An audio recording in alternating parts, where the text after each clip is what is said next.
This is an inner teaching, so listen with your inner ear and try to read between the lines. For I am not speaking to the outer mind that calculates and pleads. I am speaking to that place in you which already knows, and if you will let it speak, you will discover what for years has been kept as a secret of living. Prayer is not influencing God. Prayer is yielding to God. Do you see that? There is no God somewhere to be informed, persuaded, or reminded. There is no reluctant deity to be coaxed into your affairs. There is only God as the presence here. And the moment you stop talking to a God over there, you begin hearing the God that is here. You are tired, I know that. And if you will be honest for a moment, you will admit it. Tired of words, tired of techniques, tired of affirmations stacked on affirmations like sandbags against a flood that keeps rising. And under all of it, that subtle fear. What if I don't get it? What if this one doesn't work?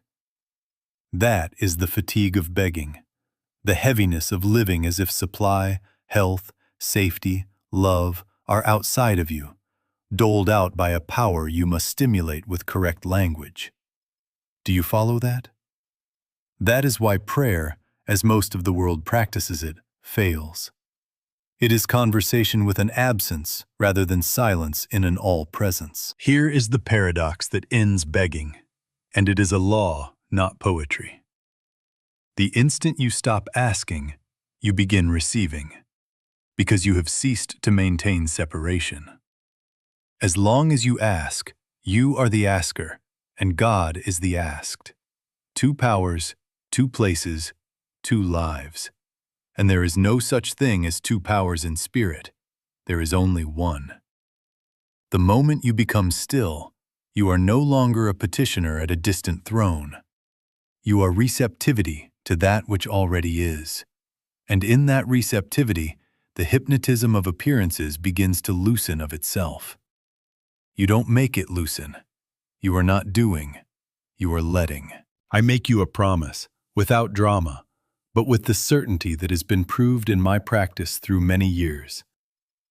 There is a prayer that moves mountains, precisely because it never tries to move them. It does not talk to the mountain. It does not push on the mountain. It does not trade one appearance for a more comfortable appearance. It beholds God as the only presence and lets the picture dissolve as a mirage dissolves when the sun rises. Do you see that? That you do not bail water that isn't there. Do not hear this as a pretty thought to soothe you for an evening. Hear it as discipline. You will have to be still. You will have to let the inner ear wake while the outer senses quiet. And you will have to do it daily, not to get things, but to abide in the one. And you will measure it, not by the calendar and not by the newspapers of your affairs, but first by peace. Peace that arrives without reason. Then by the included effects that appear because peace is evidence that you have stopped arguing with God and started yielding to God. If only you will listen and not rush back to words, the receiving begins now. Now we come to the question that must be asked if there is to be any fruit in your practice. And ask it not with your lips, but with your inner ear. What are you doing when you pray? Are you attempting to influence God? Or are you yielding to God? Do you follow that? Because the entire result of your prayer is set before a word is formed by that premise. If you are trying to influence God, then beneath your prayer, however sweet the language, lives the belief that there are two powers, God and the thing, God and the bills, God and the diagnosis, God and the person whose will opposes you. And as long as you cherish two powers, you cannot be in God. You are in argument, and argument is separation. Listen closely, and do not let this slip by as a sentence you have heard before. There is only one presence and one power, and that is God. And if there is only one presence and one power, then what stands before you as lack or pain or enemy is not a power. It is an appearance. It is suggestion. It is the picture produced by the five senses reporting as if there were another life, another law, another mind. And there is not any. In other words, the instant you pray to change the appearance, you have enthroned the appearance. You have admitted it to be power enough to require divine intervention, and you have asked the infinite to go to war with a shadow. Do you see how that keeps the hypnotism alive? Now do not mistake me. Not asking is not passivity. It is not indifference to need, and it is not neglect.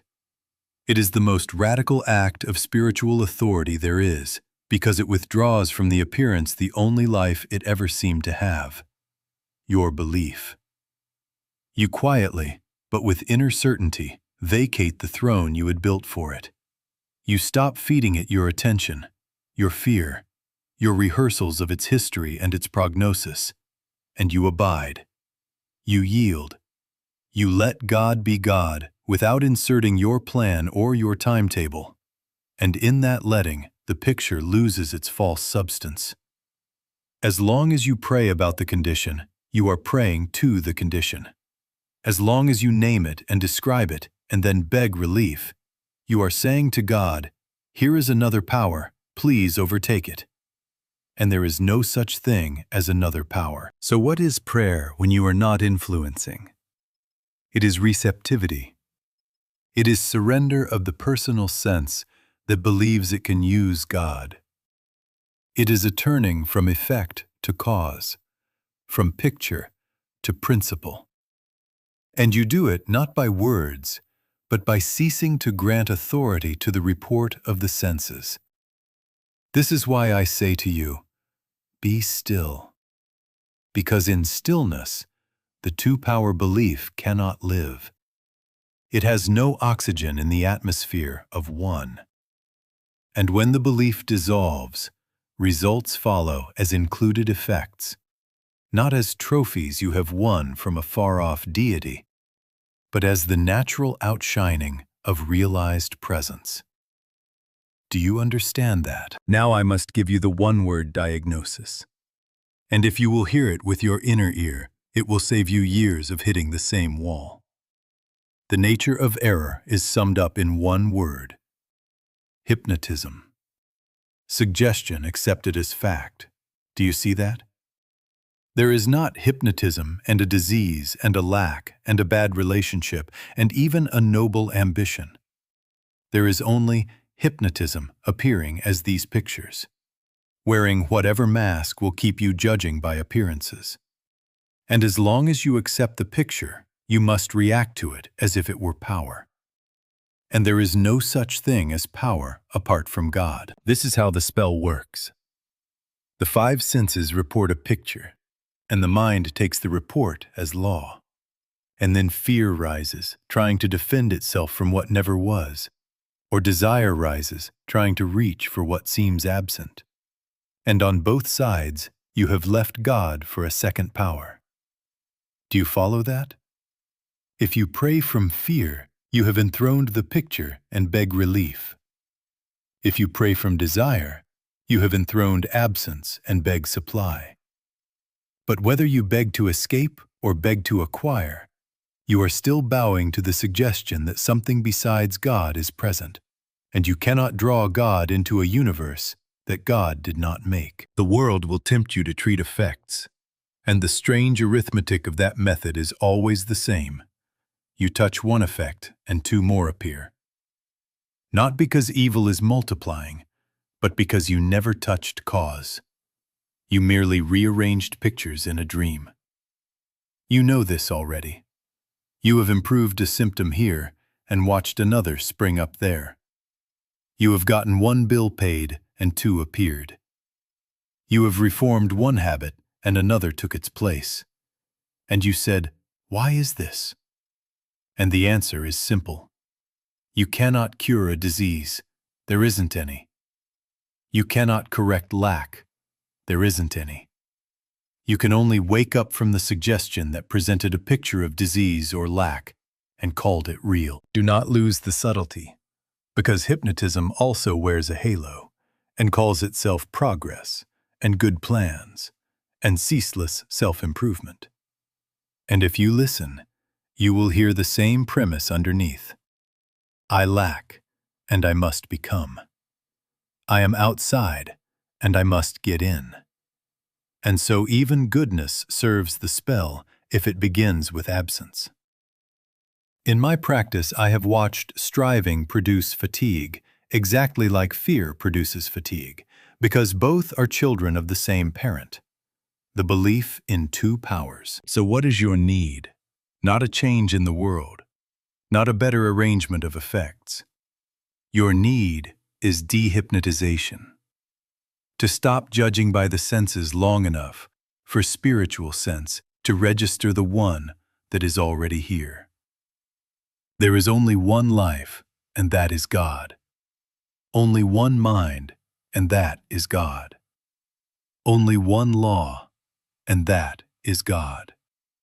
And in that recognition, the pictures lose their borrowed breath. When you are no longer impressed, you are no longer depressed. When you withdraw belief, the picture dissolves as a mirage dissolves when the sun rises. Not because you did something to it, but because you finally refused to grant it authority. Do you see that? Let me give you the picture that, if you will hold it, will free you from years of trying to mop up what was never wet. And I want you to listen with your inner ear, because this is not poetry, this is practice. You are driving on a hot road, and ahead of you there is water shimmering across the pavement. You see it, your eyes report it, and you can almost feel the splash of the tires, and you can imagine the skid. And yet you do not stop the car to pump the water out. And you do not fold your hands and beg the sun to dry up the road. You do not even argue with it. You keep moving, and as you draw near, the water is not there. And you have not performed a miracle, and you have not changed a condition. You have simply arrived where the truth is evident. Do you see that? You did not remove water because there was no water. You removed nothing. You arrived at recognition. Now translate that into your life, because this is the whole of spiritual healing in one scene. Lack appears across the path, and the senses report it, and the mind begins to calculate and fear. Disease appears, and the senses report it, and the mind rehearses history and prognosis. Conflict appears, and the senses report it, and the mind drafts speeches and defenses. That is the shimmer. That is hypnotism. That is suggestion performing as picture. And if in that moment you fall to your knees and beg a distant God to change the picture, you have just enthroned the mirage as a power. You have asked the infinite to correct a heat wave. In other words, you are still judging by the angle of distance. You have not come near enough to see that God is the only presence here, and that what seemed so real at a distance cannot live in that light. Do not misunderstand me, and listen closely, because this is where many stumble. You do not deny the experience. You do not say, I didn't see it. You did see it. You saw a mirage. You felt the fear of the mirage, but you deny its authority as reality. Do you see the difference? You refuse it power. You refuse it law. You refuse it mind. And in that refusal, you have already begun to move toward the spot where the road is dry. Mountain-moving prayer is exactly this. It is not pushing on granite. It is not wrestling with effects. It is beholding that there is no law in God to maintain that mountain of belief. And when that recognition dawns, the mountain is not moved by effort. It is not there to begin with as a power over you. This is why begging fails, because you are asking God to change the mirage while still believing the mirage. And belief is the only life a mirage ever seems to have. As long as you pray about it, you pray to it. The very urgency of your pleading feeds the picture, and the picture throws back more heat and more shimmer. And two more effects rise where one seemed to be. But the moment you grow quiet and yield, the moment you stop lending the appearance your breath, you feel something inside that does not need argument, a dropping off of fear without a fight. And that dropping is the first evidence of answered prayer, because peace is what arrives when only one is present. Then, included effects follow in their order, not because you have persuaded a power to act, but because you have ceased to support a lie. Do you follow that? Now we come to the doing that is not doing, the action that is stillness, and I have named it the thunder of silence.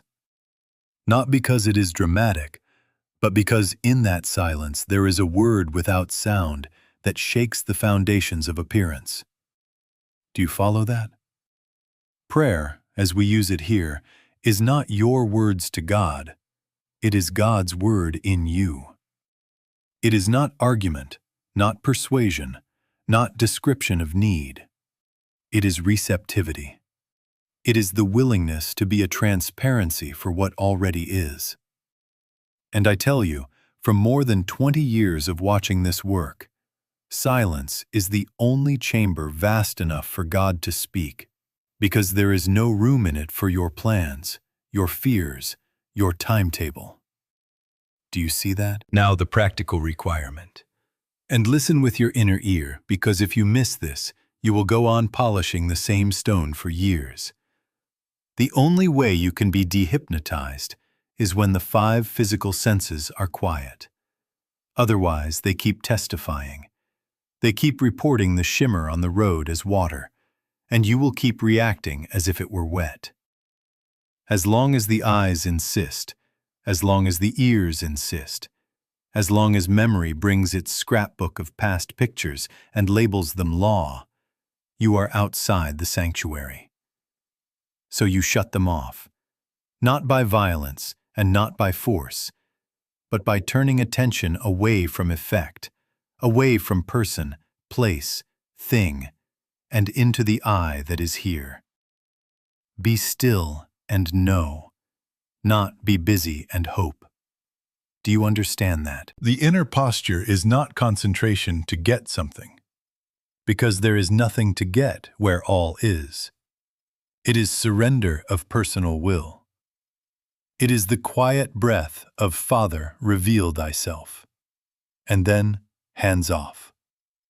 You are not manipulating thought. You are not building a castle of affirmations and defending it from doubt. You are yielding. And in that yielding, the sense of a little self outside, managing God, begins to thin out until it is not there.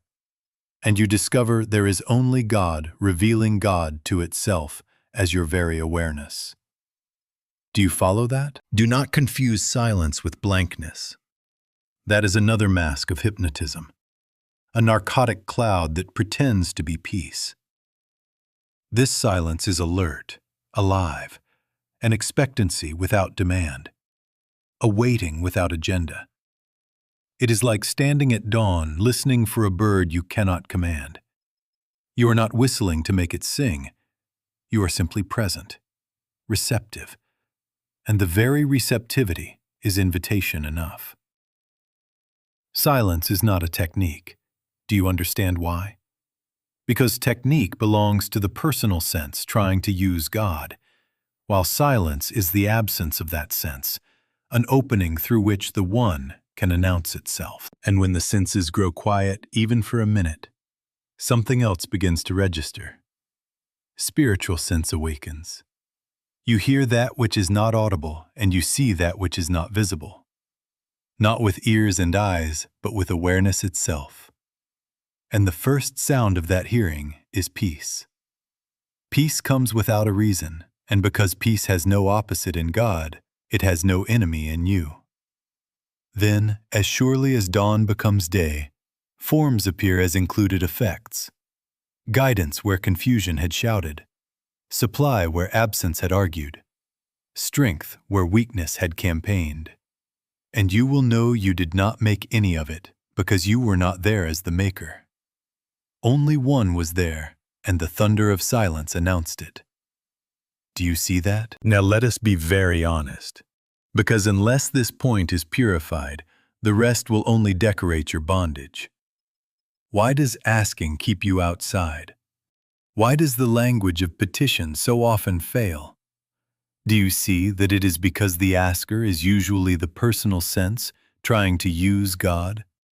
The little self arranging a better human scene and then calling it demonstration. It sounds innocent. It even sounds devout. But listen beneath the words and you will hear a plan. Your plan. You will hear a timeline. Your timeline. And you will find there the confession that you are here and God is there. That you are incomplete and God must come. That there are two powers needing negotiation, and there is no such thing as two powers in God. There isn't any. If God is infinite, where is a corner left over for a condition to stand up and demand correction? If God is omnipresence, where is the distance across which a request must travel? If God is the only power, where is the opponent to be subdued? Do you follow that? The very logic of infinity excludes your petition as a device. Not because God is unwilling, but because there is no otherness for willingness to act upon. In other words, every time you place a request, you quietly enthrone the distance that the request presupposes. And then you wonder why you remain outside, looking in. And why do you repeat the request? Why must it be said 10 times, 100 times? Is it not because you are still consulting the picture to see if your words worked? You pray, and then you check the body. You pray, and then you check the bank. You pray, and then you check the other person's face. And the consultation with appearance is the denial of prayer. Do you see that? You are asking the mirage to certify the sun. You are asking the report of the 5 senses to authorize spirit. And because the senses cannot witness God, you go back to the words again and again and again. And every repetition is another stamp of separation. I am here trying to reach there. Now hear the right relationship and let it settle into you. You are not a beggar at a throne. You are the temple in which God is revealed, when the personal sense yields. You are not the operator of a power. You are a transparency for the presence. Prayer is not your leverage upon deity. Prayer is the ceasing of leverage. It is the hush in which God announces God as your very being. When that personal sense stops insisting, stops bargaining, stops organizing God, the outside falls away because there was no outside. There was only your belief in it. Do you notice the relief in that? The unclenching? Because when you stop asking, you have stopped affirming absence. You have stopped dramatizing lack as the premise of your practice. You have stopped saying, I am separate. In the listening, there is no requester and no distance. There is only I. And in that I, there is peace that does not look back to appearances for proof. And because peace does not argue, forms rearrange without your orders. Included effects arrive without your signatures. Let this be your purification. Never try to use God. Let God be God in the silence, and the spell of outside breaks. Do you see that? Now let us come to the heart of demonstration, and listen with your inner ear, because if you miss this, you will go on measuring your life by newspapers and pulses. There is only one demonstration, and that is the realization of God. Do you see that? You can make no demonstration of health. There isn't any to make. You can make no demonstration of supply. There isn't any apart from God. You can only make a demonstration of the presence of God. And when God is realized as the only presence and the only power, then health, supply, harmony come forth as the included effects of that realization, not as separate trophies you have wrested from a reluctant universe. In other words, stop treating forms as goals and no substance, because form is nothing but substance showing itself in time and space. If you have the substance of mahogany, you do not beg for chairs and tables. You have the capacity for them within the substance. You do not pray for a chair. You behold what mahogany already is, and the chair appears according to design. Do you follow that? God is the only substance, the living mahogany of existence. And when you are resting in God as all, you do not start petitioning for parts. You witness the parts appear in their season and in their order, because the whole is present. This is why I say to you, and I say it as law, not as moral embroidery, seek ye first the kingdom of God, and all these things will be added unto you. Not earned, not negotiated, not argued into visibility, added, as light adds visibility without consulting the furniture, as life adds fruit to the tree without your timetable. The seeking is not a run around the earth. It is the inner resting in the One, the ceasing of judgment by the five senses, until spiritual sense registers God here. And when God is here in your realization, you will not be outside praying for improvements. You will be inside watching inclusion. Now guard yourselves, because spiritual materialism masquerades as devotion. And if you are honest, you will catch the whisper. I will be very quiet so that health will come. I will surrender so that money will come. I will listen so that my plan will be blessed. And do you see that this is still the personal sense bargaining with the infinite? Silent prayer that works is content to know God. It asks for nothing because in the atmosphere of one there is nothing missing. And in that contentment, the addings begin. The moment you smuggle in a private agenda under a holy tone, you have split infinity into two again, and you are back arranging furniture in a mirage. There is only one mind, and that is God. So guidance is included. There is only one life, and that is God. So health is included. There is only one law, and that is God. So safety is included. And because there is only one substance, every right form is already present in principle, and appears as you stop insisting on effects and abide in cause. Let this be your simple rule. Do not attempt to demonstrate things. Demonstrate awareness. Demonstrate presence. And then watch how effortlessly the pictures align. Not because you have improved a universe, but because you have withdrawn belief from a second power and stood in the One. Do you see that? Now take this from the realm of beautiful principle into the hour you dread. The ring of the telephone with a tremor in it. The report from the doctor. The letter with numbers that do not add. The face of a loved one clouded with anger. And hear me as if your life depended on it, because in appearance it will seem to. Do not run to fix. Do not rehearse arguments. Do not form a counter prayer to an effect. Be still. The first movement is not outward engagement, but inward recognition. This is suggestion. This is hypnotism reporting as picture. This is not a power. Do you see that? In that split second, the world will command you to act, to speak, to pledge, to promise, to treat. And if you obey the world, you will feed the picture with your belief. Refuse. Refuse to treat an effect because you cannot cure a disease. There isn't any. You cannot mend lack. There isn't any. You cannot correct danger.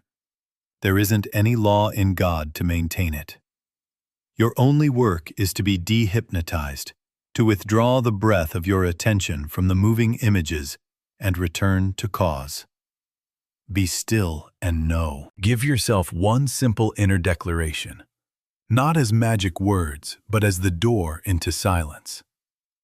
I know there is only God, only life, only mind, only law, and there is no other power.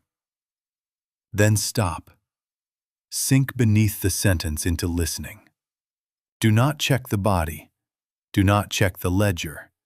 Do not read the other person's face to see if it worked. Do you follow that? Because the moment you consult the picture, you have denied the prayer. Wait until peace registers, even slightly, because peace is the first evidence that one is present and the two-power belief is yielding. Healing, remember this, takes place in proportion to the practitioner's reaction to the appearance. Less reaction, more light. No reaction, revelation. If you flare, the picture borrows your heat. If you hush, the picture loses its fuel. And as peace becomes real, the forms begin to align of themselves. Instructions come without strain. Right activity unfolds. But you will know you did not move a mountain. The mountain was never law to you, and so it could not stand. Do you see that? This is equally the law in relationships. Do not try to correct persons. Do not tell them how wrong they are or how they must improve. That is treating effects, and it fastens the mask tighter. Get inside, close your eyes to the mask, and behold them as God made them. One life, one mind, one soul expressing. Refuse the temptation to react to their words, their moods, their history. In your non-reaction, the spell is broken where it counts, and the picture must soften because its only seeming substance, your belief, has been withdrawn. You will discover the paradox fulfilled before your own eyes. The moment you stopped asking for a change and refused effect-level engagement, the change arrived, not as a conquered foe, but as a dissolved mirage. Consciousness shifted first. Forms followed as included effects. This, then, is your daily practice and your proof. Non-reaction. Stand still in the one. Listen until peace announces itself, and let the addings appear in their order. Not because you managed God, but because you yielded to God as the only presence and the only power. Do you see that? Now let us walk it together, so that you can do it any hour, without waiting for a classroom. And I want you to listen with your inner ear, because this is not theater. This is your inner teaching. Sit where you are, feet on the floor if possible, hands easy, spine unforced. And close your eyes, not as an escape, but as a kindness to the senses. Do you follow that? Let the first minute be noticing. The room has sounds. The body has sensations. The mind brings pictures and headlines and faces and to-do lists. And you do not fight any of it. You do not argue with it. You simply notice. This is sense testimony. This is suggestion presenting itself for my belief. Do you see that? Label it gently, without heat. Thought, sensation, memory. And let each pass across the screen without signing your name to it. Like the mirage on the road that needs no pump and no prayer to dry it. It only needs you not to stop and worship it. Now turn, quietly, from the stream to the source, and let the turning be a soft interior consent. Father, reveal thyself. And then hush. Do not listen for a plan to fix anything, because there is nothing to fix where all is. Listen for presence. for that which needs no reason to be sure. In other words, you are not asking God to come, you are recognizing God is. And the moment you recognize is the moment the distance vanishes, because there never was any. There isn't any. Let a single truth sentence open the door. There is only one presence and one power, God.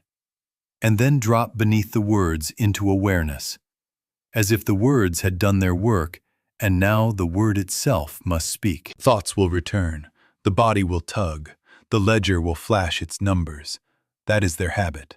Do not condemn yourself, and do not start a wrestling match.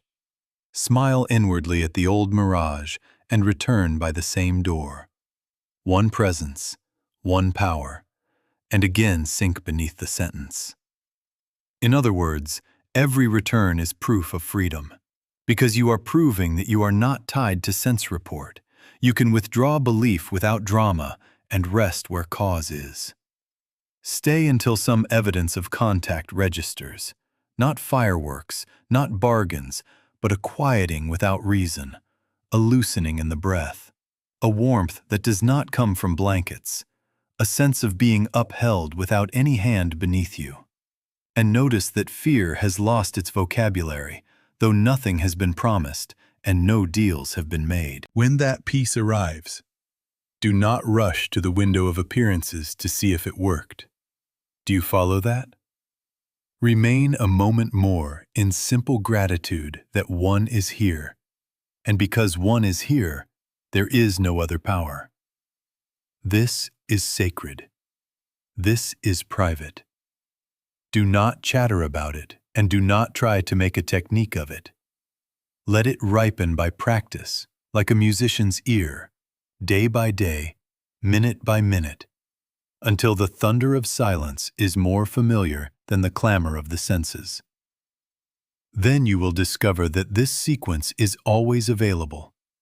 Notice, acknowledge suggestion, refuse to fight, turn, listen, rest. And each time you do it, fear dissolves without petition, and forms take care of themselves as included effects. Not because you have influenced God, but because you have yielded to God as the only presence and the only power. Do you see that? Now here is the after effect. And I want you to listen with your inner ear, because this is not poetry, this is identity. You are not a person trying to get God's help. You are consciousness awakening to God's allness. You are the very place where God reveals God. Do you understand that? The personal sense that begged and calculated and watched the clock has no function in this life. It was the dreamer in the dream. In other words, as you rise from the chair, you do not resume being a seeker. You continue as awareness in which one is present and there is no other power. And you carry that awareness as your name. How do you continue? Very simply, by not breaking the line. You do not hunt for signs like a weather vane turning this way and that to please the wind. You let the inner listening, that soft expectancy without demand, accompany your errands, your conversations, your decisions. You drive and you listen. You answer the telephone and you listen. You open your ledger and you listen. Not for a plan to fix appearances, there is nothing to fix where all is, but for the assurance of presence that silently says, I. Do you follow that?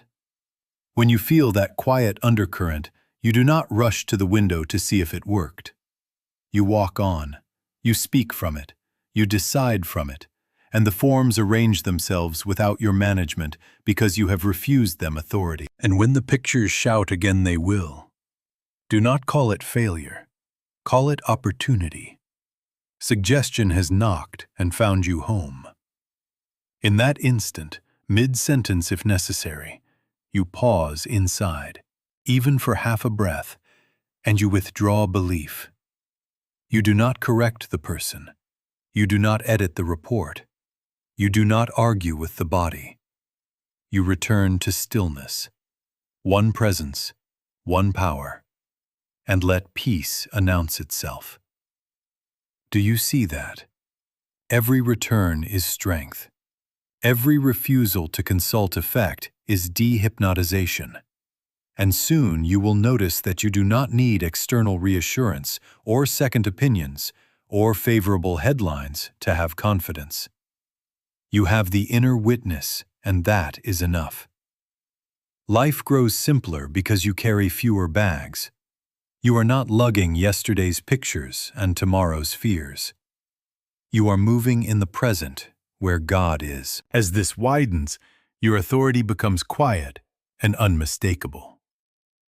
You will not find yourself pushing mountains because you no longer grant them power to stand. They fade as law when the one law is realized. And the way opens because there was no obstruction in God to begin with. The dream alters precisely in proportion to awakening, not because you have changed a world, but because you have stopped dreaming it as cause. Choices become clear without debate. A yes rises that needs no defense, and a no appears that carries no guilt. And supply, companionship, right activity come as included effects, just as light includes visibility without effort. This, then, is dehypnotized living, continuous prayer. Not words, not techniques, but a steady abiding as awareness, in which God is the only presence and the only power. You move through appearances as you would walk past a mirage, without granting it authority, without stopping to pump the road dry. And you keep listening, letting the thunder of silence be nearer to you than the clamor of the senses. Do you follow that? Keep to the inner witness. Refuse to treat effects. Let peace be your first evidence, and watch how, without fanfare, the world you meet takes on the character of the one you are beholding. Do you see that? Now here is my last word to you, and I want you to hear it with your inner ear, because this is the place where the old mesmerism tries to sneak back in wearing a holy robe.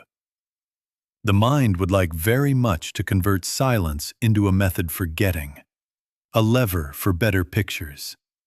And the minute you permit that, the spell is on again, and you are outside looking in. Do you see that? The personal sense whispers, I will be very quiet so that supply will come. I will listen very devoutly so that this person will change. And in that whisper is the confession of two powers and a distance to be traveled. And there is no such thing as two powers in God. There isn't any. Silence is not your instrument. Silence is communion, the absence of the one who would use God. And if you will keep it, so the hypnotism has no door through which to return. For 1 week, take it as a sacred appointment. Several times each day, wherever you are, pause, stop asking, and listen until you feel the inner assurance, even if only as a feather's weight. Do you follow that? Close your eyes if you can, or leave them soft if you cannot, and let a single truth open the door. One presence, one power. God. Then hush, not to get anything, not to fix anything, simply to be a transparency for the one that already is. Do not watch the clock. Do not bargain with the silence. Do not run to the window of effects to see if it worked. Wait only until peace touches you without a reason, a loosening in the breath, a lightness that did not come from a change of scene. And then move on. Each return is your practice. Each return is dehypnotization. Each return is proof that you are not bound to sense report. Keep a simple maintenance. Morning and evening give 3 minutes to stillness, and through the day make the short, holy refusals. No consultation with effects, No inner argument. Just the reflex, one presence, one power. And then listen. Train this as you would train a musician's ear, so that in the first second of bad news, the chord of I is recognized, and the hand remains steady. As you do, non-reaction will become your habit, and healing will appear in the ratio of that non-reaction, because the only seeming life of the picture was your belief. Do you see now why the prayer that moves mountains is silent and desireless? Because it is communion, not negotiation. It is God revealing God to itself, and where one is recognized, there is nothing left to move. So let us finish very quietly. Meditate and ponder these things. Never let them get stale. Do not decorate them with many words. Keep to the single premise until it becomes your breath. One presence, one power, and let the inner word be your prayer. Make no technique of this, and you will not lose it. Keep it as holy companionship, and the added things will take care of themselves in their order, because the whole inevitably shows forth its own forms. Blessings and aloha.